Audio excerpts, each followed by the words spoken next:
ইংরেজ আমলে যেসব পয়সার প্রচলন ছিল সেগুলো সাধারণ লোকে কি বলতো জানেন?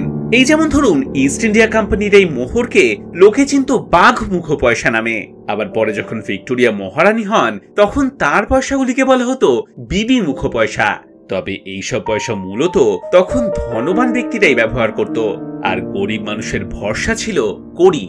রাস্তার পাশে কাপড় বিছিয়ে বসত কড়ি বিক্রেতারা।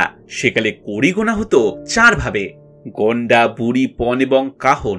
1 গন্ডা মানে 4টে, 1 বুড়ি মানে 28টা, 1 পণ মানে 80টা, আর 1 কাহন মানে 1280টা। সেকালে এই কড়ির এক্সচেঞ্জ রেট কত ছিল জানেন? 1740 সালে 1 টাকায় পাওয়া যেত 2400টা কড়ি।